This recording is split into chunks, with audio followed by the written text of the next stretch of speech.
Hello, yes, that's right, it's Joe here for Joyrider TV, and yes, that's right, we've got a pretty much brand new 16 that we are going to build. In this video, we are going to be going through the construction of the platform, fitting of the rudders, and putting up the mast.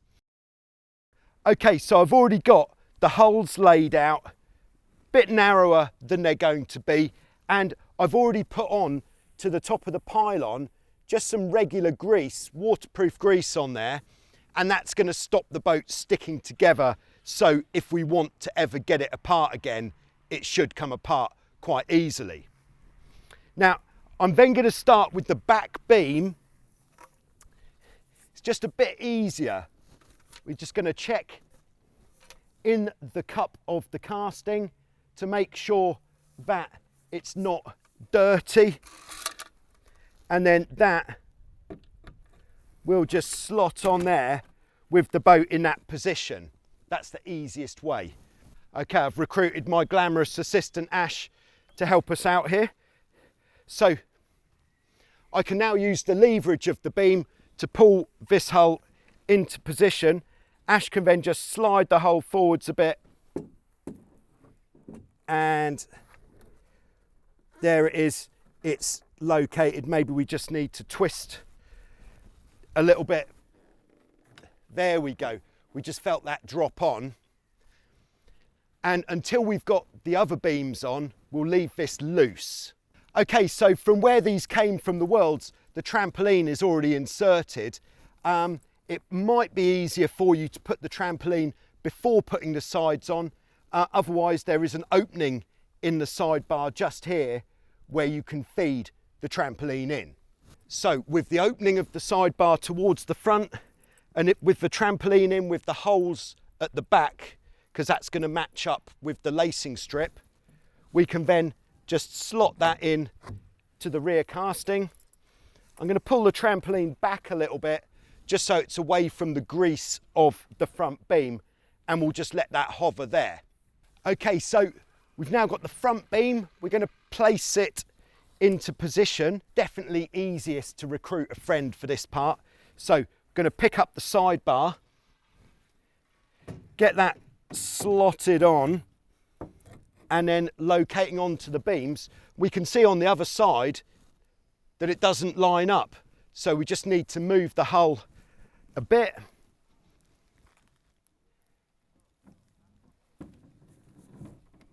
When building a 16, you are going to need one of these just to give it some subtle adjustment. Hull out a little bit. There we go. Okay, now we need to get the beams to sit down on the pylons so that they're in the correct position for inserting the bolts. So we're trying to get this hole to line up with this hole. So always hitting straight on top here, not on the beam, not on here, but on here.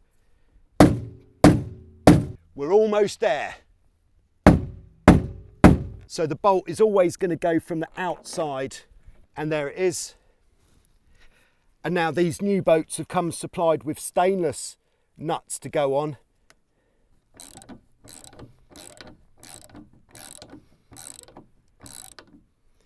Okay, and we're not trying to go mega tight here, just so it's touching, because if we go any tighter, we might actually crack the casting. So that's enough.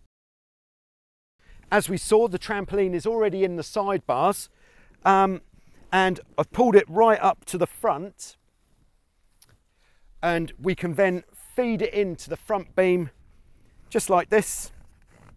Shouldn't be particularly difficult. If it is particularly difficult, the sidebars as well, a good way of making it easier is just to get it wet, and that makes a big difference. Okay, so we're then going to take our trampoline lacing for the back, and this is just going to go from the outside of this little hole, not in the end. There we go.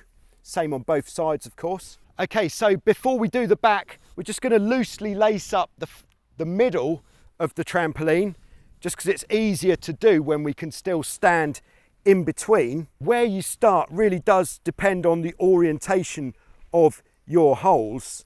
Now it looks pretty even on this one, would you say? Pretty even.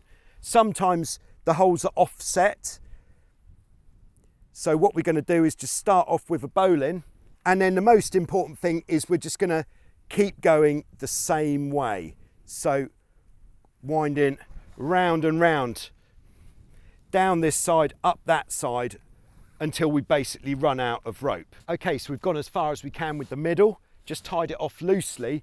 That'll be long enough to get to the back when we tighten it. And then before we start lacing the back, we just want to make sure it's dead central.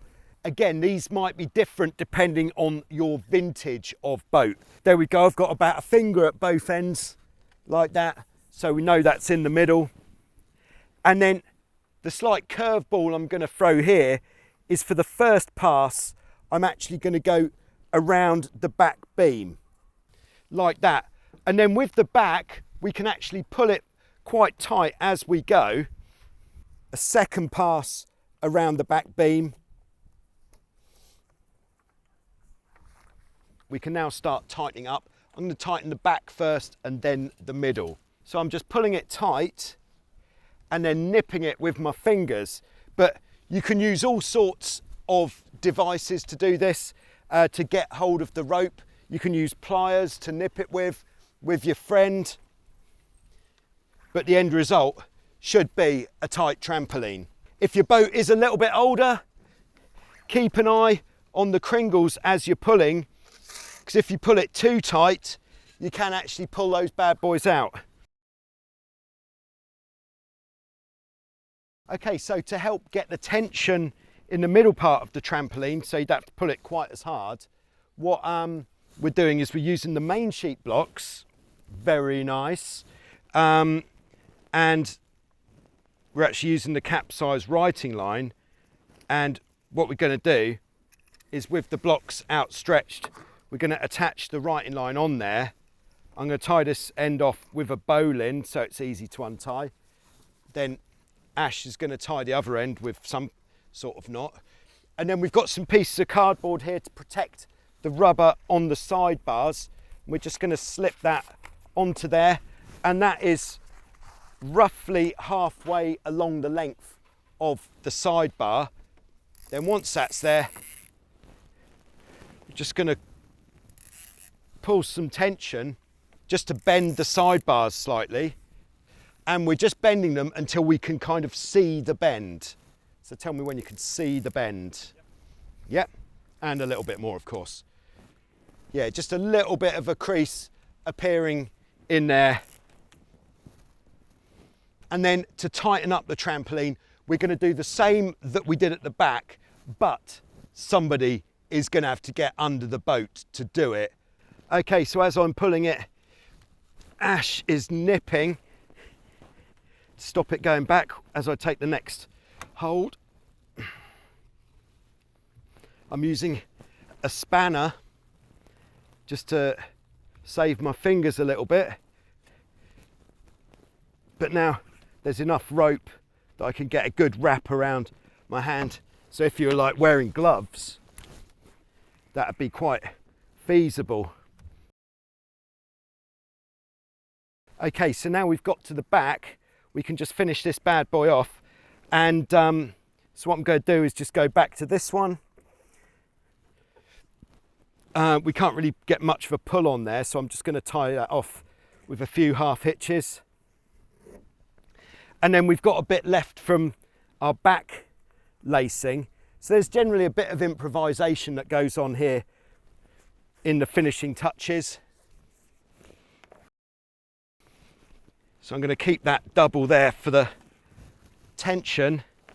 Then I'll go to the middle and back. So by going back, it means we get a purchase. And we could get it nice and tight. Oh yeah, there she is. The way we determine which one is which is the tiller arm will be angled inwards slightly. So the front will be narrower than the back. So we're just going to line the stock up on the back of the boat, and then the pin is just going to go down, of course, all the way. And we've got a split ring in the top, and then with it down all the way, we'll put a split ring in the bottom to hold it. And then of course, we'll do the same the other side. Pretty straightforward, but if you want to do a really nice job with your rudders, check out the servicing your rudders video for everything you need to know about your rudders. Okay, so then once the rudders are on, we can fit the tiller connecting bar or conrod. The adjustment on the tiller connecting bar always wants to be on the left or port side of the boat. If you want to know the reason for that, put it in the comments below. And then onto the tiller connecting bar, we'll put the tiller extension. This is pretty straightforward. So in preparation for putting the mast up, we've got the mast in position on the boat.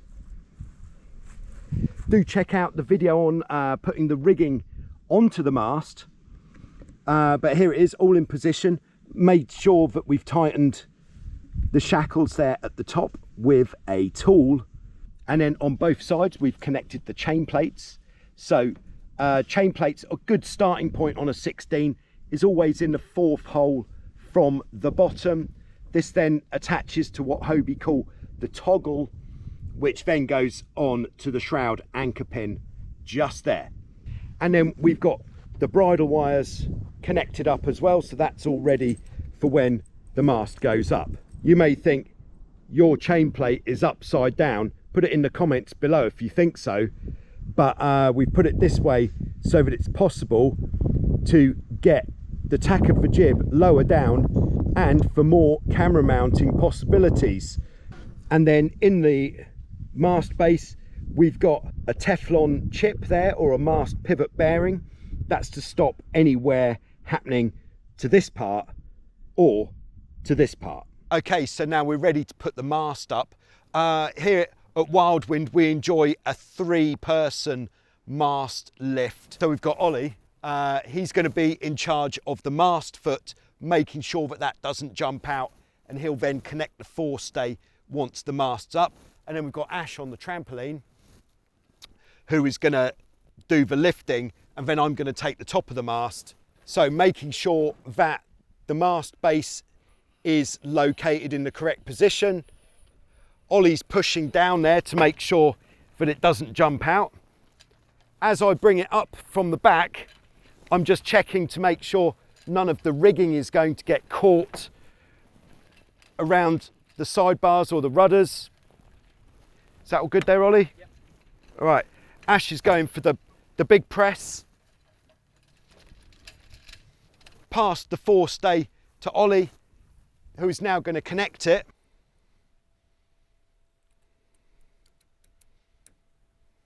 Pins in. Pins in, clear communication. Rings in. That means that Ash can now release. And if it's your first time putting the mast up on a 16, don't be alarmed, but the rig will be loose until you actually put the jib up. Okay, so then we've just got a few finishing touches before we can use it. So we've attached the capsize writing line, just tied it around the dolphin striker there using a bowline. Then the jib traveller ropes, very nice. This is a new design for this year. This is meant to be the new standard. And this comes, and the way that we like to fasten them is by just taking a full turn around the side beam, just tying a knot in the end there. And that means you can then get hold of it while you're on the trapeze. The trapezes we've also got into position, making sure by looking up the mast that they're not twisted. The front one is going through the back hole in the trampoline. And then the back one, we just like to have those running underneath the trampoline from one side to the other. She is ready to go. All we need to do is get the sails ready by tying the battens in, put the sails up, and then we can go out there and fly a hull. If this has been useful for you, Do hit the like button, subscribe to Joyrider TV if you're not yet subscribed, and you could consider supporting Joyrider TV using Patreon, channel membership, or any of the links below. Thanks very much. My name's been Joe, and I'll see you soon with some more on Joyrider TV.